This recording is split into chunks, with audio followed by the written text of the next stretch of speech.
Je vous bénisse au nom puissant de Jésus, notre Sauveur, le merveilleux, qui nous avons placé notre foi et notre confiance. Encore ce matin, je voulais partager la parole de Dieu avec vous, comme je le dis chaque fois, afin que nous puissions tirer la substance et en faire une application spirituelle pour nos vies. Et aujourd'hui, je parlerai, encore du mariage.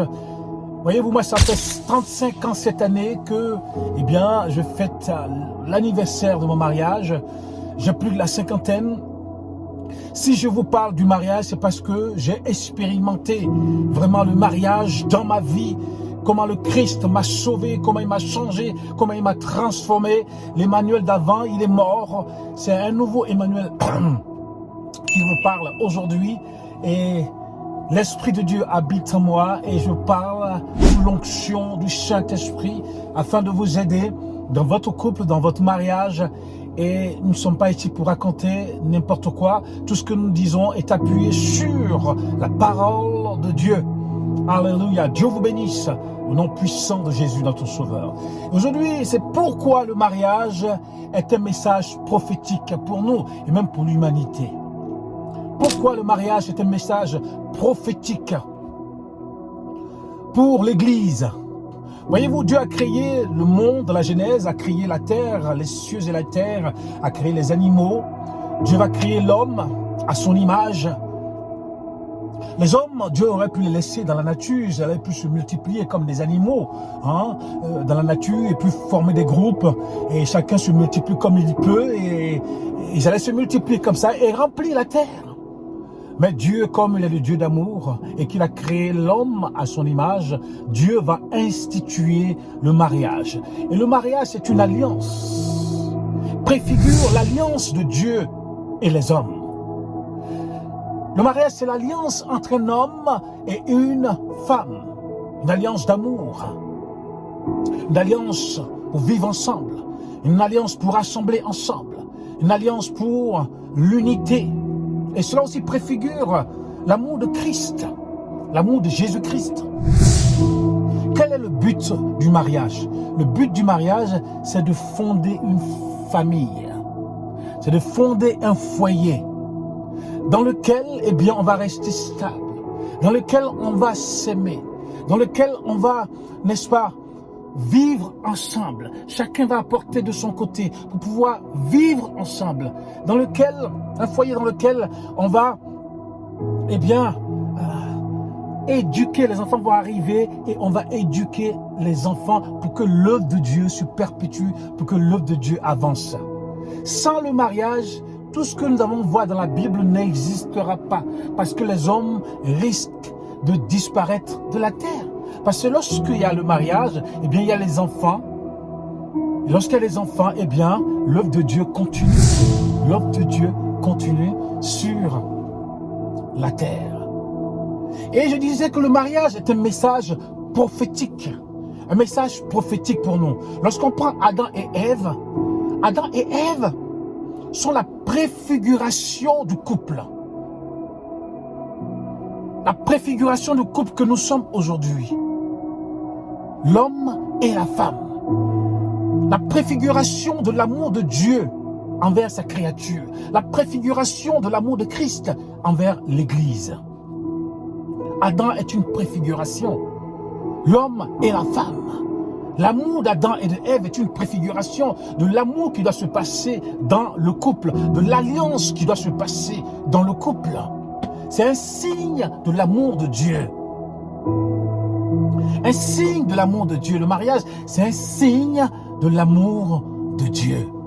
Un signe, je dirais, prophétique de l'amour de Dieu. Un signe d'attachement. Un signe, je dirais, d'amour. Dieu qui aime sa création. Il vient habiter en nous par son Saint-Esprit. C'est un signe, je dirais, typologique. La préfiguration de l'amour de Christ et de l'Église. La préfiguration. Il y a le type et l'antitype. La préfiguration de l'amour de Christ pour l'Église. son épouse. Christ qui aime l'Église. C'est une grâce d'aimer comme Christ a aimé l'Église. Une grâce d'aimer, qu'un homme aime une femme, qu'une femme aime un homme comme Christ a aimé l'Église. Il dit, Marie, aimez votre femme comme Christ a aimé l'Église. Femme, soyez soumise à votre mari. Un couple où la femme n'est pas soumise, ça sera difficile. Un couple où le mari n'aime pas sa femme, ça va être difficile. Le couple, c'est une alliance. Une alliance dans l'amour. Et même, je dirais même dans le sang. Parce qu'ils vont être ensemble, ils vont avoir des relations dans le sang, ils vont mélanger leur sang pour avoir des enfants d'amour. Des enfants d'amour qui vont naître. Moi, j'ai eu deux enfants d'amour qui sont nés. David et Jonathan. C'est l'alliance dans le sang de ma femme et dans mon sang qui ont créé ces deux êtres d'amour que nous avons éduqués, qui sont devenus aussi nos frères en Christ. David est c'est mon fils, mais c'est mon frère en Christ spirituellement. Jonathan, c'est mon frère en Christ spirituellement. Oui, l'amour est très important dans le couple. Un couple où il n'y a pas d'amour, ça sera très difficile. L'amour est la base du couple. L'amour affermit leur unité. L'amour les unit.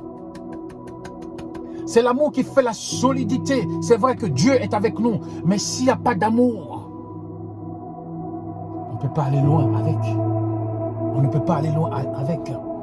Le mariage, voyez-vous, est une étape importante dans le parcours d'un homme ou d'une femme. C'est une étape importante où on va s'attacher à un homme, où un homme va s'attacher à une femme, pour pouvoir vivre ensemble, être stable ensemble, avoir des enfants ensemble, les éduquer ensemble. Et permettre aussi à l'Église de croître. Parce que lorsqu'on fait des enfants, ces enfants-là, David et Jonathan, eh bien, j'ai pas besoin de faire beaucoup d'efforts. Bon, bien sûr, on les a éduqués et tout ça, mais ils sont devenus nos frères parce que, eh bien, ils sont nés dans l'Église. Et après, ils ont donné leur vie au Seigneur. Voyez-vous. Alors, nous allons prendre la parole de Dieu. Nous allons prendre dans Matthieu 19, verset 3. Que nous dit la parole de Dieu?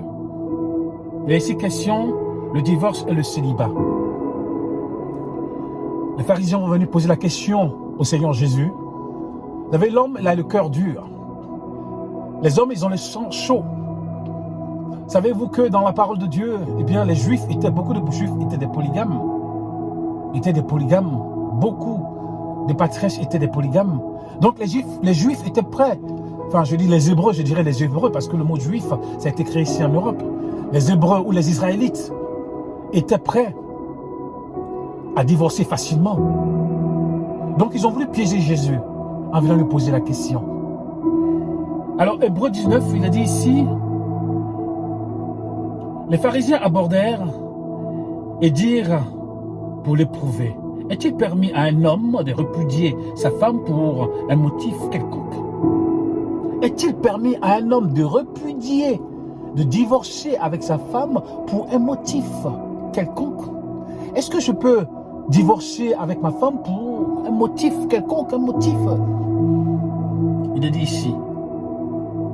Et Jésus répondit, n'avez-vous pas lu que le Créateur, au commencement, fit l'homme et la femme, et il dit, c'est pourquoi l'homme quittera son père et sa mère et s'attachera à sa femme, et les deux deviendront une seule chair. Ainsi, ils ne sont plus deux, mais ils sont une seule chair. Que l'homme donc ne sépare pas ce que Dieu a joint. Que l'homme ne sépare pas ce que Dieu a joint. Ne soyez pas des gens qui vont attaquer des couples. Il y a des gens où il y a des femmes qui se permettent d'attaquer des couples. Elles veulent prendre les maris des autres. Ou ils veulent prendre la femme des autres. Qu'est-ce que le Seigneur dit ici? Que l'homme donc ne sépare pas ce que Dieu a joint. L'homme ne doit pas séparer. Pourquoi donc Les Juifs répondent, lui dirent-ils, Moïse a-t-il prescrit de donner à la femme une lettre de divorce et de la répudier?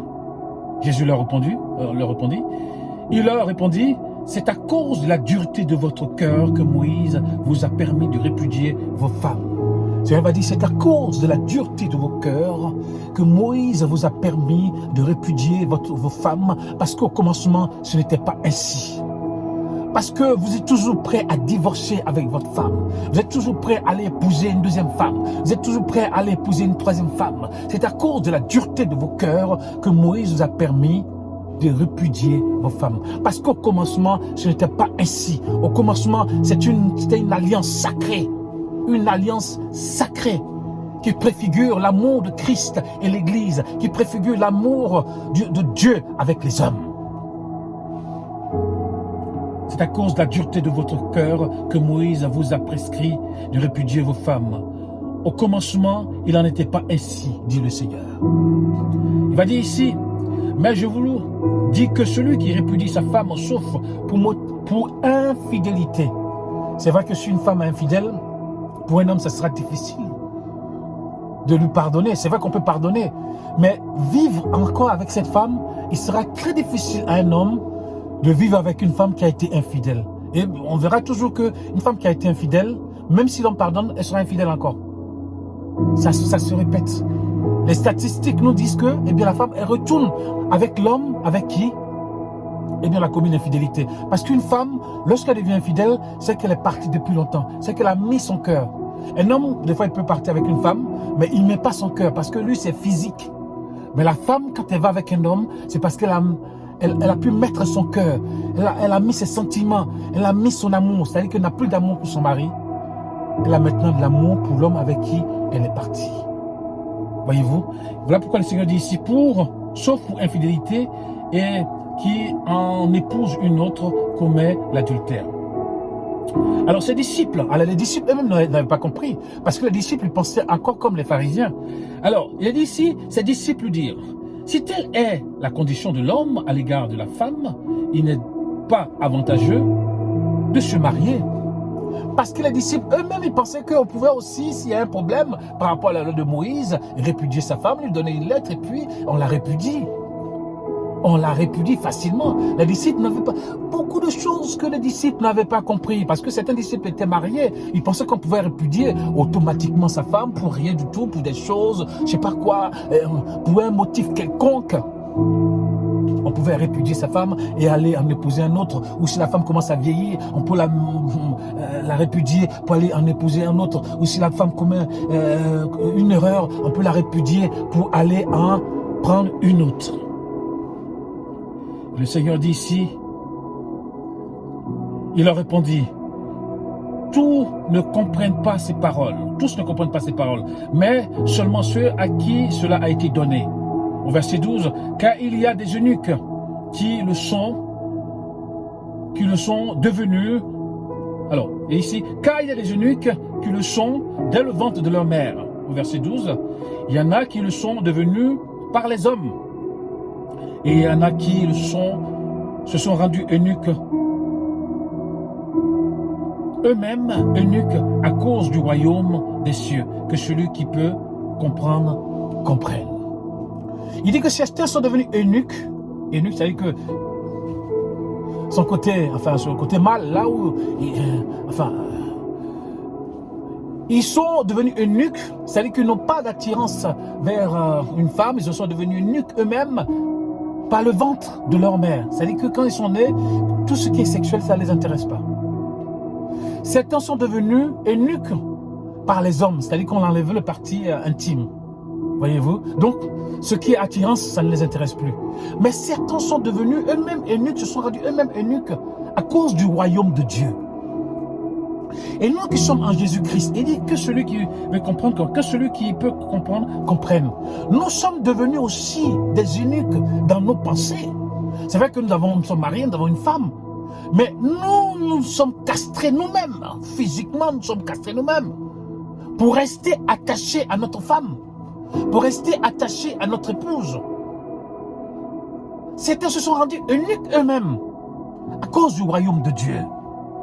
Ils se sont castrés eux-mêmes, psychologiquement, physiquement, à cause du royaume de Dieu. Et même dans le mariage, il est important de le comprendre. Que nous qui sommes mariés, nous ne nous intéressons plus, nous sommes castrés par rapport aux choses qui sont autour de nous. Si tu es un homme, tu t'es castré, c'est fini pour toi. Tu es marié en Jésus-Christ, tu es castré par rapport aux femmes qui sont autour de toi.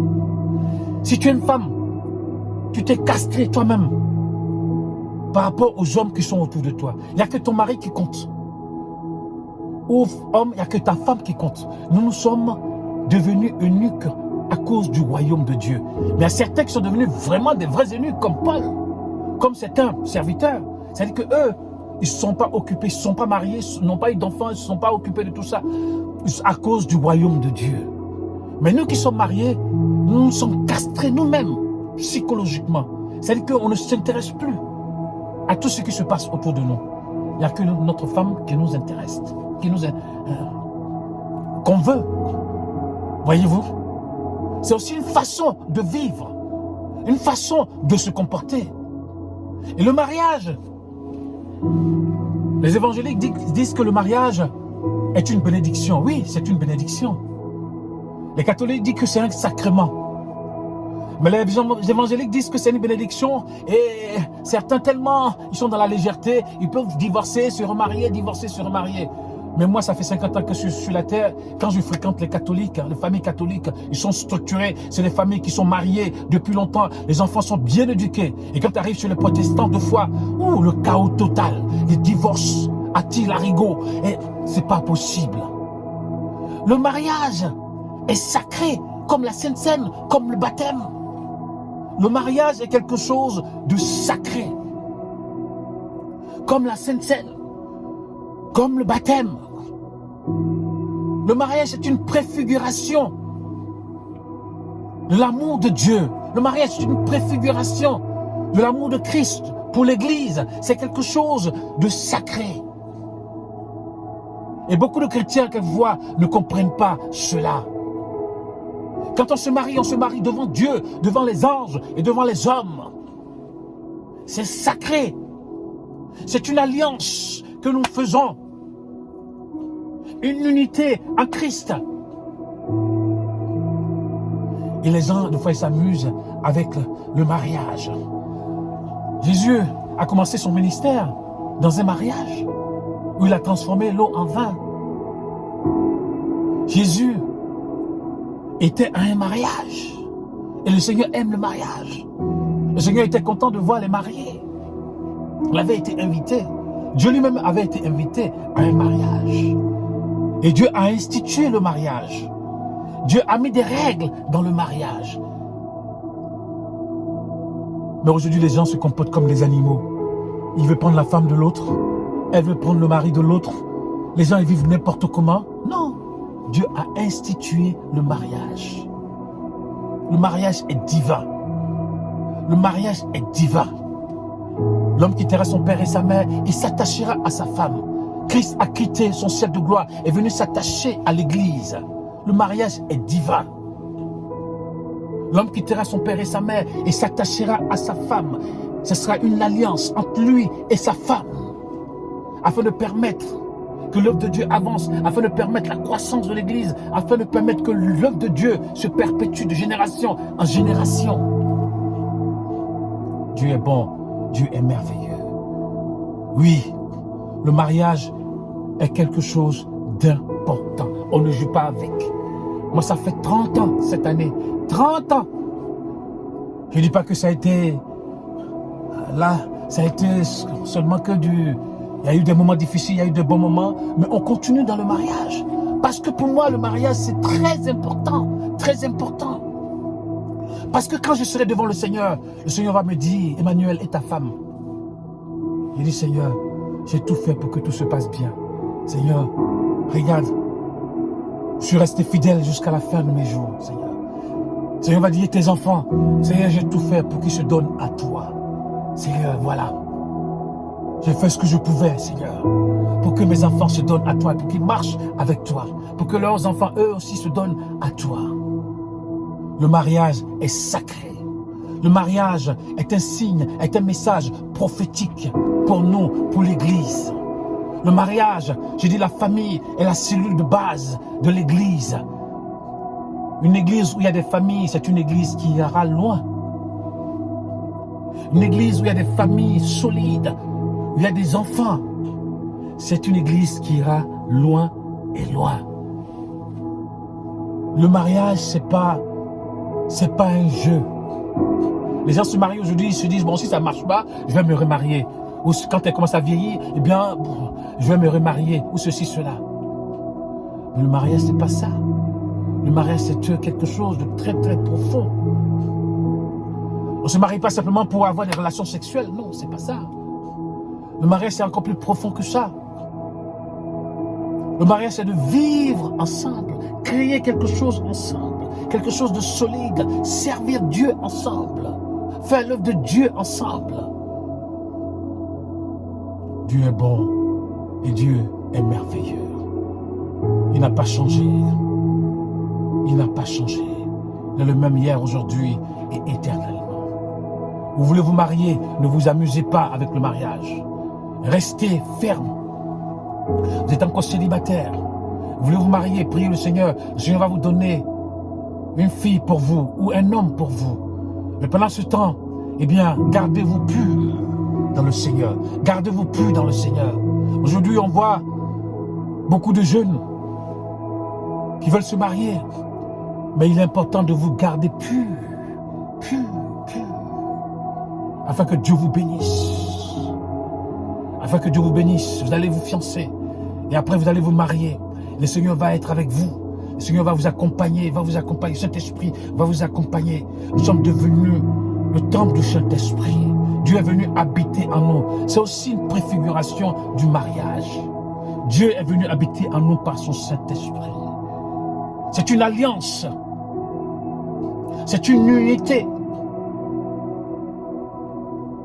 Et Dieu est bon et Dieu est merveilleux. Dieu veut que vous vous mariez. Dieu veut que les jeunes se marient. Dieu veut que les hommes se marient, les filles se marient. Oui, Dieu est bon et il n'a pas changé. Il est le même hier, aujourd'hui et éternellement. Qu'il vous bénisse abondamment. Que vous soyez en Afrique, n'oubliez pas de commenter. N'oubliez pas, n'est-ce pas, de cliquer le j'aime, pouce, j'aime. N'oubliez pas de nous encourager en commentant. Don't forget to comment below. Hallelujah. And God bless you, my brothers and sisters in Christ. We are so happy to be with you. J'aimerais que Dieu vous bénisse. Et Amen et Amen. Le mariage est un signe prophétique pour l'humanité. Le mariage est un signe prophétique pour l'Église de Jésus-Christ. Amen. Amen. God bless you.